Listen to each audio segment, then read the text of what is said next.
Mumbra station से सिर्फ 5 minute की दूरी पर बन रहा है मुमरा का पहला टाउनशिप प्रोजेक्ट डीजेड सिटी, जो कि नए एमएम वैली रोड का पहला प्रोजेक्ट है, जहां आपको मिलेगी कंप्लीट कनेक्टिविटी, क्वालिटी और टाइम दोनों को ध्यान में रख डीजेड सिटी का काम फुल स्विंग में चालू है। अब तक ग्राउंड +2 शॉप्स रेडी होने पर हैं। स्कूल्स, मार्केट, स्टेडियम और हॉस्पिटल जैसी फैसिलिटीज डीजेड सिटी के करीब अवेलेबल हैं। डीजेड सिटी ऑफर करता है फ्लेक्सिबल पेमेंट प्लान्स, ताकि आप अपने सपनों का घर आसानी से ले सके। डीजेड सिटी के बारे में जानने के लिए उनकी सेल ऑफिस विजिट करें या दिए गए नंबरों पर कांटेक्ट करें। एसआईओ के कार्यक्रम, देश के बदलते हालात और मुसलमानों की भूमिका पर क्या बोले पूर्व आईपीएस अब्दुल रहमान और एसआईओ के मोहम्मद सलमान।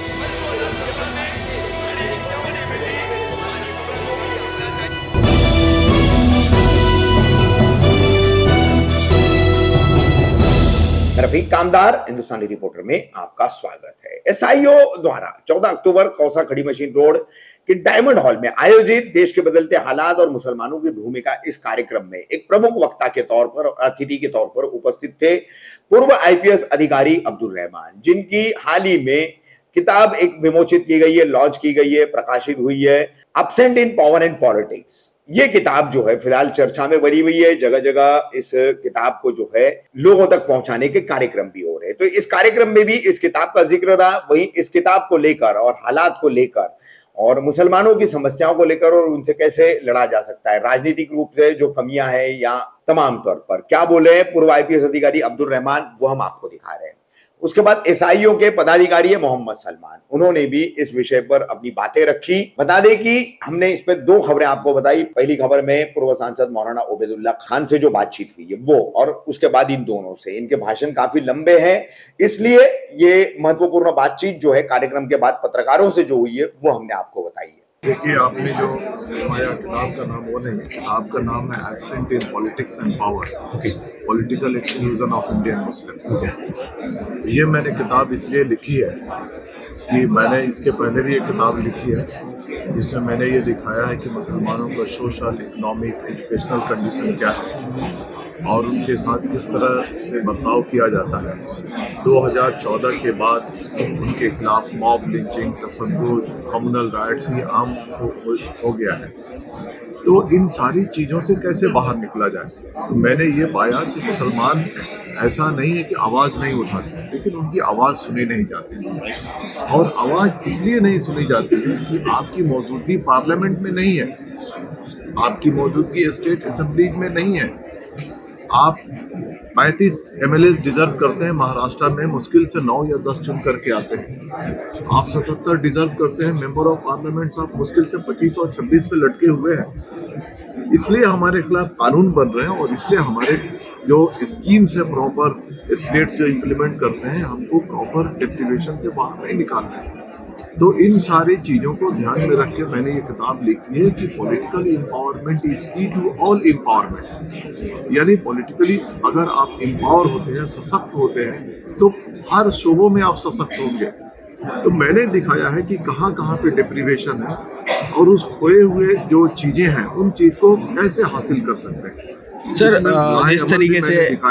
जिस तरीके से आप अभी बता रहे पॉलिटिकल की बात, जब से ये भाजपा सरकार आई है, भाजपा सरकार आने के बाद ही ये जो हिंदू मुस्लिम के राइट्स हो रहे हैं, हिंदू मुस्लिम का मतलब मुस्लिम को ही टारगेट बनाया जा रहा है पूरे देश भर में, तो इसको लेकर आपका क्या कहना है? ये टारगेट ऐसा नहीं है कि 2014 के बाद बनाया जा रहा है। टारगेट तो पहले भी, अभी तो ज्यादा बनाया जा रहा है ना। वही मैं कहना चाहता हूँ कि टारगेट तो पहले भी बनाया जाता था, लेकिन मुसलमानों ने कभी ये मांग नहीं की कि एंटी कम्युनल राइट्स एक कायदा कानून बनना चाहिए। 2014 के पहले जब UPA 2 की गवर्नमेंट थी, मुसलमानों ने मांग की थी कि कम्युनल वायलेंस बिल पास होना चाहिए, लेकिन उनकी आवाज़ क्यों नहीं सुनी गई? इसलिए नहीं सुनी गई कि उतनी तादाद में आपकी कुव्वत नहीं है पार्लियामेंट में। ओके, तो क्या इसका हल है कि मुसलमान कोई पॉलिटिकल पार्टी बनाए या किसी पार्टी में रह करके इसको आगे बढ़ाएं? नहीं, देखिए, ये पूरी बात पे जिक्र किया है मैंने कि हम कैसे खोई हुई ज़मीन को हासिल कर सकते हैं, कैसे हम अपने पॉलिटिकल राइट्स को हम प्राप्त कर सकते हैं, कैसे हम अपनी जो हमको ड्यू रिप्रेजेंटेशन है वो उसको हम कैसे हासिल कर सकते हैं। और मैंने ये भी लिखा है कि मुसलमानों का जो मुस्तकबिल है या मुसलमानों का जो पॉलिटिकल रिप्रेजेंटेशन है वो कहीं ना कहीं सेकुलरिज्म से जुड़ा हुआ है। जब ये मुल्क सेकुलर रहेगा, माहौल सेकुलर रहेगा, तो हमारी तादाद भी आएगी और हम महफूज भी महसूस करेंगे। लेकिन अगर सेकुलरिज्म जिंदा नहीं रहेगा तो ये सारी चीज़ें हासिल करना मुश्किल है। तो मैंने इसमें ये दिखाया है कि हम अपनी जो सीटें हैं उसको हासिल करें, लेकिन जो सेकुलर पार्टीज हैं उनको कम से कम नुकसान पहुंचा करें। सलमान भाई, आप भी आज SIO के इस्लामी स्टूडेंट्स इस्लामी ऑर्गेनाइजेशन ऑफ इंडिया यहाँ पर आप आए, पब्लिक कॉन्फ्रेंस रखी गई थी, इसको लेकर आप क्या कहना चाहोगे?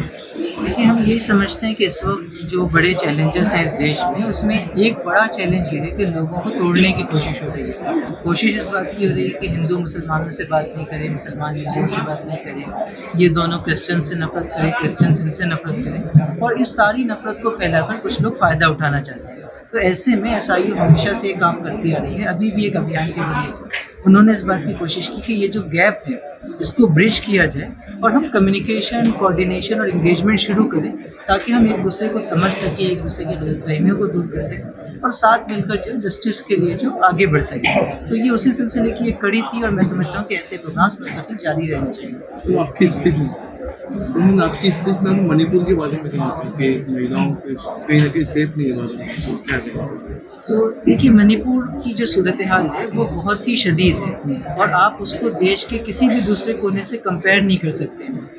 पिछले 6 महीने से जो हिंसा वहाँ पर चल रही है, जिस तरीके से कुकीज़ और मैतीस का कॉन्फ्लिक्ट है, मैंने इससे पहले भी कहा, मीडिया रिपोर्ट्स बता रही हैं कि 250 से ज़्यादा चर्च जला दिए गए, 50,000 से ज़्यादा लोग डिस्प्लेस हो गए। कुछ रिपोर्ट्स ये करिए कि पूरे इम्फाल में कोकी कम्युनिटी का कोई आदमी नहीं बचा। मैतीस जो हैं वो हिली रीजन्स में नहीं जा पा रहे हैं, जो हिल के लोग हैं यानी कि जो कुकीज़ हैं वो वैली में नहीं आ पा रहे हैं, और एक तरीके से पूरा सिस्टम जो है वो कोलैप्स हो गया। ऐसे में जो है वो गवर्नमेंट की ये जिम्मेदारी है कि वो सिंसियरली इंटरवीन करे और वहाँ जो जुल्म हो रहा है, जो वायलेंस हो रहा है, उसको रोकने की कोशिश करे। और दूसरी ये बात भी हम खास तौर पे बताना चाहेंगे कि वहाँ झगड़ा कुकीज़ और मैतीस का तो हो रहा है, लेकिन वहाँ जो दूसरे समुदाय बसते हैं खासतौर पर पांगल मैती मुसलमान, उनका बहुत पॉजिटिव रोल है। वो वायलेंस को रोकने की कोशिश कर रहे हैं, दोनों कम्युनिटीज़ की मदद कर रहे हैं। जब कुकीज़ पे जुल्म होता है तो वो भी पांगल मुसलमानों के पास पनाह लेते हैं, जब मैतीस पर हमला होता है तो मुसलमान उनको भी पनाह देते हैं। रिलीफ वर्क का काम हो, लोगों को जोड़ने का काम हो, तो पांगल के जो मैती मुसलमान हैं उन्होंने जो है एक पूरी मिसाल पूरे देश के लिए कायम की है कि किस तरीके से इस नफरत को जो ख़त्म किया जाता है। तो मुझे लगता है कि उस एग्जाम्पल को जो आगे भी बढ़ना चाहिए। तो आपने कहा था अपनी कम्युनिटी को आगे बढ़ना चाहिए, एजुकेशन में, मीडिया में, पुलिस में, क्या नहीं मुस्लिम कम्युनिटी को लेकर तो हम तो ये समझते हैं कि देखिए, मुसलमानों को भी और देश के जितने भी वंचित शोषित तबके हैं सभी को आगे बढ़ना चाहिए, क्योंकि आप जब देश की तरक्की की बात करते हैं या इंसानियत की तरक्की की बात करते हैं तो वो उसी वक्त होती है जब देश के सभी लोग आगे बढ़ें। अब अगर आप ये कहें कि 20 करोड़ मुसलमान पीछे रहें लेकिन देश विश्व गुरु बन जाएगा, तो वो कैसे बने? जब मुसलमान 20 करोड़ लोग आगे आएंगे, जो वंचित और दलित और ट्राइबल और आदिवासी समाज के लोग हैं, ये जब आगे आएंगे और ये जब एजुकेशन में, पॉलिटिक्स में, इकोनॉमी में आगे बढ़ेंगे, तो उसी के नतीजे में पूरी सोसाइटी का फ़ायदा है। तो हम तो समझते हैं कि मुसलमानों को आगे आना चाहिए और उनके आगे आने में सिर्फ मुसलमानों का नहीं बल्कि पूरे समाज का फ़ायदा है। ओके, अभी जैसे आपने बताया कि आना चाहिए आगे, ऐसा नहीं, मुसलमानों में लोग मौजूद हैं, जज्बा भी है और हमारे पास फ़र्ज भी है, लेकिन सबसे बड़ी चीज़ ये है कि ये जो सियासत है उसमें डर का जो माहौल बनाया गया उसमें भी आगे नहीं आता है।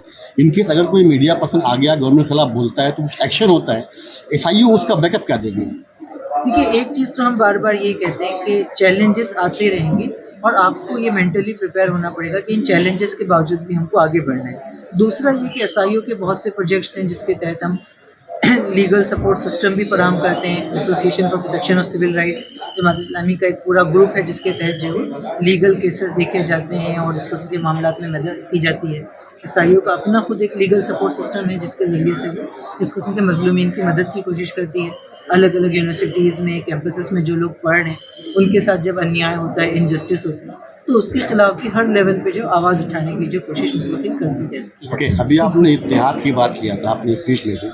जब हम ये मान के बैठे हैं कि हमारे 72 फ़िरके होंगे और हर आदमी अपने आप को सच करने को लगा हुआ है, कैसे मुमकिन है? नहीं, मैं समझता हूँ कि उन 72 फ़िरक़ों का मतलब ये नहीं है कि 72 फ़िरक़े आपस में लड़ते रहें। उसका सीधा मतलब ये है कि दीन की बाज़ मामलात को समझने को लेकर डिफरेंस ऑफ ओपिनियन हो सकता है, लेकिन ख़ास बात जो है वो ये कि हमारे अंदर इख्तिलाफ़ अगर 5% है तो 95% चीज़ें कॉमन हैं। नमाज में कोई इख्तिलाफ़ नहीं है, तौहीद में कोई इख्तिलाफ़ नहीं है, रिसालत में कोई इख्तिलाफ़ नहीं है, कुरान मजीद में कोई इख्तिलाफ़ नहीं है, ईदैन में कोई इख्तिलाफ़ नहीं है, तो 95% चीज़ें कॉमन हैं।